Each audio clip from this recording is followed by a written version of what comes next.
Take a look at these. These are graphs showing some of the most successful YouTube channels that have ever been on the platform. Some of the biggest, in fact. Now, they all have something that's sort of scary in common. Did you notice what it was? Yeah. They all had an amazing heyday at one point, but in every single case, it just stopped working. What's up, channel makers? I'm Nathan, your host today, and I have been doing a lot of research on these channels. I have been spending hours and hours studying these biggest channels on YouTube, watching their content, and trying to identify what it was that led their channels to failure. Now, I would not wish this type of research on any person because I have consumed so much content, but for you guys, it's worth it. And aside from all the things that made these huge channels fail, I found one silver lining that I was a little bit surprised, and I think you're going to want to find out. So let's get into it. The first thing that was probably most consistent across all of these channels that I looked at was creator burnout.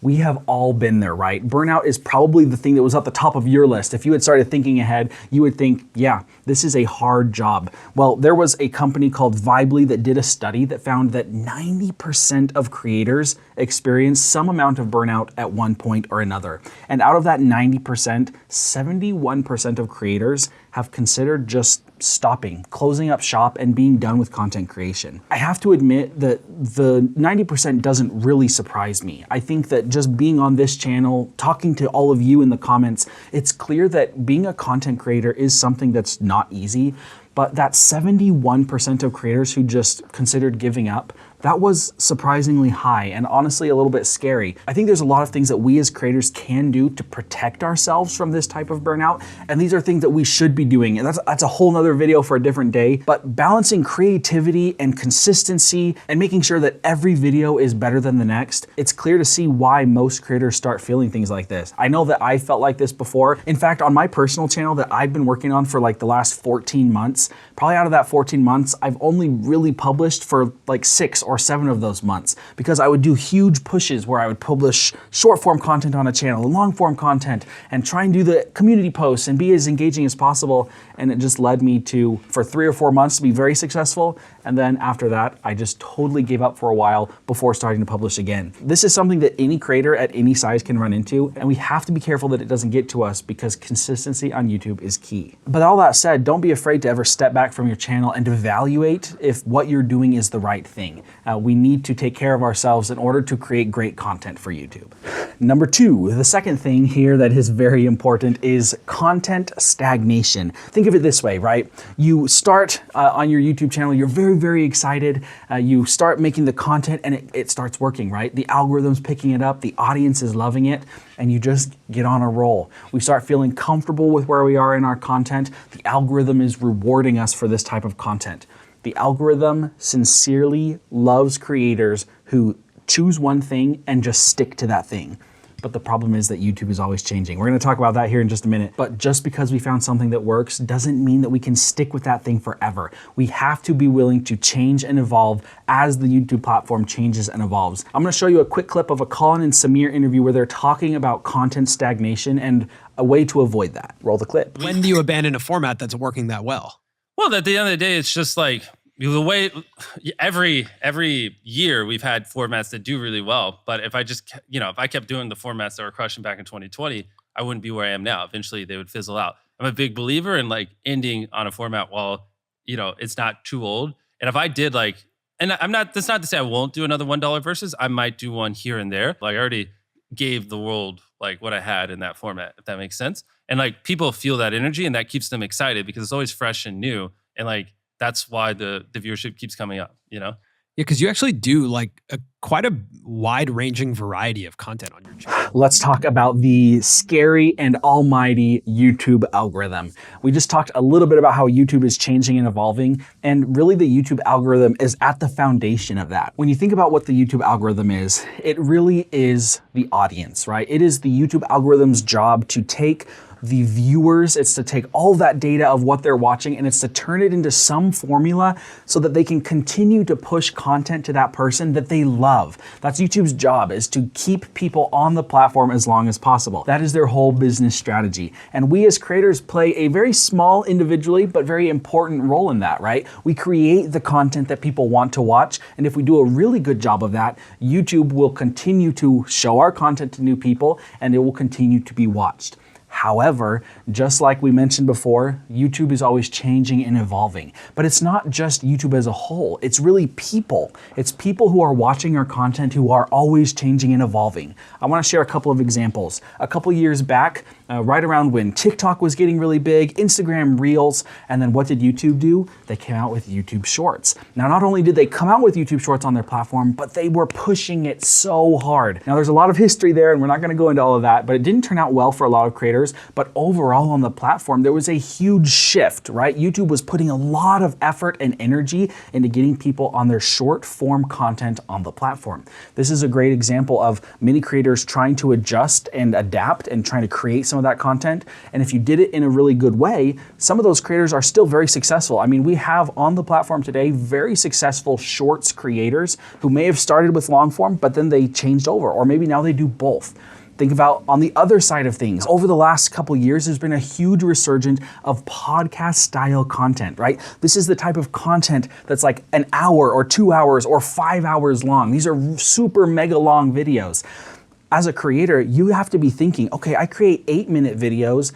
Would my audience like a slightly longer format? I can tell you right now that multiple of the channels that I'm watching personally on my personal YouTube accounts right now are going into longer form content. They're trying to experiment and test that wave where they used to put 8 to 10 to 12-minute videos out, and now they're trying 20-minute videos or 30-minute videos. And it's not to say that those 10 or 20 or 30-minute videos are always the right format, but it's always something that they have to be testing. And it is those creators who are willing to test, those are the ones who will stay longer. The people who didn't continue to innovate and test and try new things on YouTube are unfortunately the ones who fail over and over again. Now listen, I know it is not easy to keep up with all of this. And you might be asking yourself the question, Nathan, if I need to keep up with all of this, how do I know what the trends are? How do I know, do I need to pursue long form or short form? What is the right kind of content for me on my channel?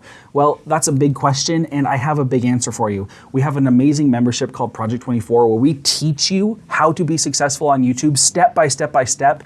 And not only that, we have a community of creators who are in there exploring these different things. As we talk about it in our lessons in our membership and in our private podcast, we are having people have discussions about what type of content is working, what the algorithm is doing, what YouTube is doing, and that could be a great place for you to feel supported in a way that you have never before. So if that sounds interesting to you, go ahead and check that out. And if that doesn't sound right to you, we do actually do individual consultations. Yeah, you heard that right. We have a couple spots open for consultations. So if that's something you'd like to try to get a second set of eyes on your channel, we would love to use our expertise to help you grow your YouTube channel. The links are in the description. And speaking of expertise, Julia had some really great insights on this next reason that big YouTube channels are failing. And as soon as we come back, I'm going to tell you what the silver lining is at the end of all of this. Hey guys, hope you can hear me okay. For some reason, my lav mic stopped working, which is frustrating because I'm not in the office. But I just want to drop in and talk to you guys about becoming disconnected from your audience. This is a really common thing if you've had a channel for a while, and it's kind of counterintuitive because it feels like the longer you've had your channel, the more you've kind of grown your audience and adapted your audience to what you want them to be, and so it feels like you do understand them. But the thing is, we're never going to perfectly understand our audience demographics because YouTube doesn't give us that kind of data. And YouTube can't even understand what kind of people they are. Like, YouTube can know a lot about these people, but still doesn't understand who they are, right? And so you have the best chance of doing that, but you can't get lazy with it. So it's important to always be watching and trying to glean little hints from things like likes on videos, other engagement, comments, obviously, which videos are getting watched by people in your audience versus discovered by other people on YouTube. Sometimes our best videos are actually not very fitted to our audience because they spread further, so it looks like they got a ton of views, but then our core audience maybe didn't like them as much as they typically do. Maybe it's a little bit different than the typical niche that you are in, and so your regular audience doesn't like it as much.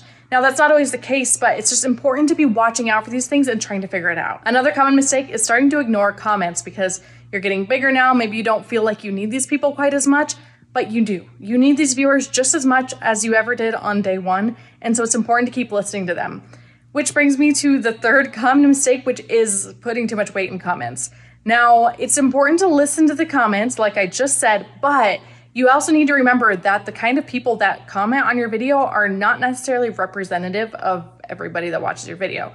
A lot of times it's a certain type of person that is most likely to comment on YouTube videos. Maybe they're your biggest fans, or maybe they're the people that are most critical, but it's not necessarily representative of your entire audience. So sometimes you need to take it with a grain of salt. So the trick is to pay attention to the comments and be open to the feedback, but also keep an eye on the analytics and the other data that you're seeing on your channel. Okay, I think that's good for now, so I'm gonna pass it back to Nathan. All right, there was one more thing that I missed. It was financial mismanagement. Growing a channel too quickly or not growing a channel enough, leading to burnout.